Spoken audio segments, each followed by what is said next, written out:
Le Seigneur soit avec vous. Évangile de Jésus-Christ selon saint Matthieu.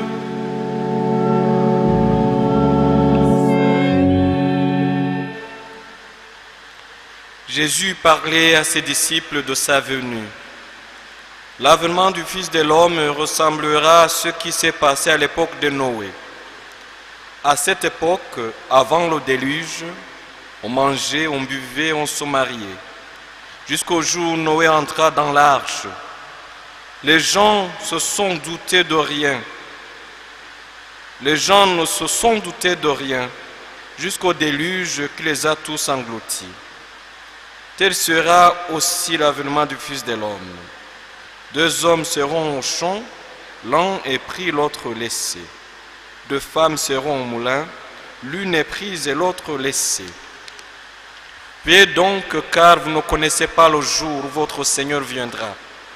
Vous le savez bien, si le maître de la maison avait su à quelle heure de la nuit le voleur viendrait, l'aurait veillé, n'aurait pas laissé percer le mur de sa maison. Tenez-vous donc prêts, vous aussi, c'est à l'heure où vous n'y penserez pas que le Fils de l'homme viendra. Acclamons la parole de Dieu.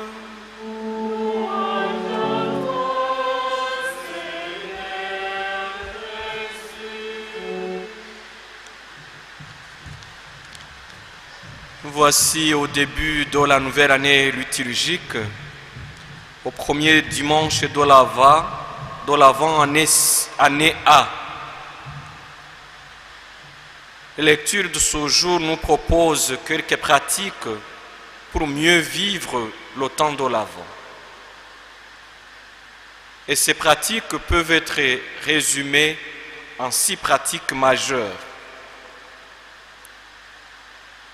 La première chose, la première pratique, c'est la prière. Le temps de l'Avent, c'est le temps pour la prière. Deuxième pratique, l'écoute, la méditation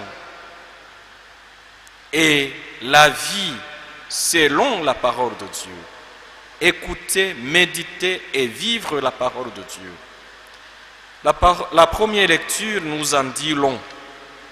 Le prophète Isaïe a reçu cette révélation au sujet de Juda et de Jérusalem. Nous sommes au 2e chapitre du livre d'Isaïe, du 1er au 5e verset. Il arrivera dans l'avenir que la montagne du temple du Seigneur sera placée à la tête des montagnes et dominera les collines. Toutes les nations afflueront vers elle. De peuples nombreux se mettront en marche et ils diront: venez, montons à la montagne du Seigneur, au temple du Dieu de Jacob. La montagne du Seigneur, dans le langage biblique, c'est le lieu pour la prière. Montons à la montagne du Seigneur. Allons prier. Allons à la rencontre du Seigneur pour prier, pour l'adorer. Et la suite nous enseignera ses chemins et nous suivrons ses sentiers, car c'est de Sion que vient la loi, de Jérusalem la parole du Seigneur. Le temps de l'Avent, c'est le temps de prier, d'aller à la rencontre du Seigneur, de monter, d'aller à la montagne du Seigneur pour écouter aussi la parole du Seigneur. Puis c'est ce temps de l'Avent nous aider à grandir dans cet esprit de prière et de la méditation de la parole de Dieu. Troisième pratique, c'est la patience. Dans cette longue marche, dans cette attente du Messie. C'est vrai, le Seigneur vient et il est déjà venu. Avec l'incarnation, Dieu s'est fait homme. Il habite parmi nous. Mais nous faisons mémoire et nous revivons cette œuvre salvifique chaque jour. Il viendra encore pour juger les vivants et les morts. Soyons alors prêts, veillons, comme nous a dit la parole de Dieu d'aujourd'hui. Et le Seigneur vient aussi dans chaque événement de notre vie, dans beaucoup d'autres événements de notre vie. Et il vient aussi à travers le sacrement. Le baptême, la confirmation, l'Eucharistie. Il vient au cours de la célébration eucharistique. Il vient comme miséricordieux dans le sacrement de réconciliation, de pénitence. Il vient comme le Seigneur qui nous guérit avec le sacrement des malades. Il vient dans le sacrement de mariage, même de l'ordre. Le Seigneur vient dans beaucoup d'autres signes. Alors, cette avenue de Jésus, cet avènement du Seigneur, nous demande beaucoup de patience. Il vient nous sauver, mais soyons patients dans cette attente. Troisième pratique, c'est la pauvreté du cœur. Bien sûr, qui va avec le détachement, même physique. Et cinquième pratique, c'est le partage. Le temps de l'Avent, c'est le temps où le Seigneur nous invite à aller à sa rencontre à travers même les pauvres, les affamés, les plus démunis, les malades, ceux-là qui ont besoin de notre aide. L'évangile selon saint Matthieu au chapitre 25 nous donne beaucoup plus de détails. J'avais faim, vous m'avez nourri. J'avais soif, vous m'avez donné à boire, ainsi de suite. Et cinquième pratique, c'est la pénitence. Parler de la pénitence implique beaucoup de choses, entre autres le regret de ses péchés, mais aussi le rejeter ses péchés, tout ce qui nous sépare du Seigneur. La lettre de Saint Paul apôtre aux Romains au chapitre 13, 11e verset au 14e verset nous dit: Frères, vous le savez, c'est le moment, l'heure est venue de sortir de votre sommeil. Car le salut est plus près de nous maintenant qu'à l'époque où nous sommes devenus croyants. La suite est plus intéressante. La nuit est bientôt finie. Le jour est tout proche. Rejetons les activités des ténèbres. Revêtons-nous pour le combat de la lumière. Et les armes de lumière contre le diable, contre le malin, ont été annoncées dans la lettre aux Éphésiens, chapitre 6, 11e verset au 18e verset. Conduisons-nous honnêtement, comme on le fait en plein jour, sans ripaille ni beuverie, sans orgie ni débauche, sans dispute ni jalousie, mais revêtez le Seigneur Jésus-Christ. En plus de cela, nous devons faire mémoire de notre baptême, où, avec le baptême, nous sommes morts, mais ressuscités avec le Christ, et nous avons revêtu le Christ. N'oublions pas l'habit blanc que nous avons porté le jour de notre baptême. Et comme nous l'a dit Jésus, soyons prêts, nous ne savons ni le jour ni l'heure. Qu'est-ce qui nous est demandé? De demeurer, être fidèles à la prière, à la pénitence, à la parole de Dieu. Nous sommes appelés à rester patients, à avoir ce détachement et à cette pauvreté de cœur et à partager avec les pauvres. C'est le temps de l'Avent. Jésus qui vient dans notre vie pour guérir les malades, libérer les prisonniers, sauver les pécheurs, consoler les affligés. C'est Jésus qui vient, le roi de la paix. Qu'il soit la paix dans notre famille, dans nos familles respectives, pour réconcilier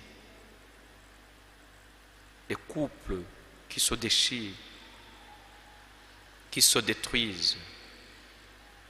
C'est le roi de la paix. C'est lui qui vient nourrir les affamés. nous réconforter. Et peut-être il veut nous envoyer aussi être là pour nos frères et sœurs. Ce n'est pas le temps de détresse. C'est une attente joyeuse. Soyons dans la joie du Seigneur. Et le psaume 121 dit, allons dans la joie à la rencontre du Seigneur. Quelle joie quand on m'a dit, nous irons à la maison du Seigneur. Maintenant notre marche prend fin devant tes portes, Jérusalem. C'est le temps de joie. Comme si nous attendions le jour des noces. Et c'est vrai. C'est vrai. Le Seigneur vient pour nous. Peut-être tu te sens affligé, abattu, abandonné, oublié, rejeté. Le Seigneur vient pour toi et chez toi. Il veut demeurer avec toi. Peut-être tu te sens enchaîné, mal aimé. Si le Seigneur vient, c'est pour toi, pour te consoler, pour te libérer, te rendre libre. C'est à toi de l'accueillir. Il est à ta porte, en train de frapper à la porte de ton cœur. C'est une joie. C'est une joie pour toute l'Église, pour toi, pour moi. Parce que notre Sauveur, notre Seigneur vient. C'est le Messie, loin de Dieu. C'est ce temps de l'Avent nous est très profitable et une occasion de rencontrer le Seigneur, de le bénir, de le louer. Nous avons quelques exemples dans la Bible, quelques personnages bibliques dans le Nouveau Testament spécialement qui peuvent nous aider à rentrer à vivre ce temps de l'Avent selon le cœur de Jésus. Prenons Marie pour modèle, celle qui a cru à la parole de l'ange. Qu'il me soit fait selon ta parole. Il a vécu dans cette attente joyeuse du Sauveur d'Israël, du peuple de Dieu. Marie peut nous accompagner dans cette marche vers Noël. Confions-nous à son intercession et prenons-la pour modèle. Nous avons l'exemple de Joseph, homme juste, qui attendait le Messie aussi, comme tout le peuple d'Israël, qui attendait le Messie dans la justice, dans la prière, qui était capable d'écouter Dieu, même en sommeil. Et la deuxième lecture nous a dit, l'heure est venue de sortir de votre sommeil. Peut-être nous sommes en quelque sorte endormis, en sommeil. Soyons vigilants. Nous ne savons ni le jour ni l'heure. Mais ce qui est sûr, le Seigneur vient nous libérer. Il vient nous sauver. Nous avons aussi dans la Bible l'exemple de Zacharie, ce prêtre sacrificateur du Seigneur, qui attendait aussi le Messie. Après avoir appris qu'il va avoir un fils, devant ce grand mystère, il est resté muet. Il ne pouvait plus continuer à louer le Seigneur, bien sûr avec la bouche, mais dans son cœur, il jubilait jusqu'à la naissance de son fils. Et il priait. Nous avons l'exemple d'Élisabeth, qui se réjouissait de la salutation de Marie. Ce temps de l'Avent nous est utile aussi, nous permettre d'imiter Élisabeth en nous réjouissant de la salutation de Marie. Le 28 novembre, Notre-Dame de Quiberon. Ça commence bien, cette, j'allais dire, magnifique coïncidence, peut-être, heureuse coïncidence, sainte coïncidence. de commencer ce temps de l'Avent avec Marie. Comme Élisabeth, sentons, réjouissons-nous de sa salutation, de son affection, de sa tendresse maternelle. Elle qui a cru à la parole du Seigneur, et toutes les âges me diront bienheureuse, dit Marie. Nous avons aussi l'exemple de Jean-Baptiste, dans l'humilité, dans l'abnégation, dans l'ascèse et dans la vérité, qui invitait le peuple d'Israël à préparer le chemin du Seigneur. Je pense que chacun de nous peut être Jean-Baptiste pour sa famille, dans son lieu de travail, dans l'église. Oui, tout le monde a besoin d'attendre cette parole, cette invitation à la conversion comme le faisait Jean-Baptiste. Parce qu'aujourd'hui, d'aucuns semblent être en mode veille, donc quelque sorte endormi, sommeil. Je pense que le Seigneur nous invite à aller les réveiller. Et nous l'avons entendu dans la deuxième lecture. Nous sommes invités à dire à nos frères et sœurs de rejeter les activités des ténèbres. Les activités de ténèbres pour nous revêtir du Christ.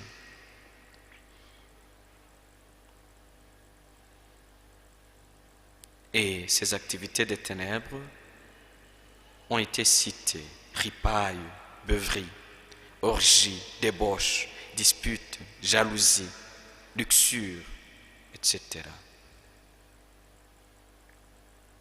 Le Seigneur nous envoie dire à nos frères et sœurs que l'heure de la conversion est venue. Le Seigneur est proche. Puisse le Seigneur nous donner, nous combler de ses grâces et de son esprit, pour que ce temps de l'Avent nous soit un temps de joie, un temps magnifique de rencontrer le Seigneur. Qu'il bénisse ces quelques paroles, qu'elles portent du fruit dans nos cœurs, et que la paix de Dieu qui surpasse toute intelligence habite nos cœurs et nos esprits dans le Christ Jésus.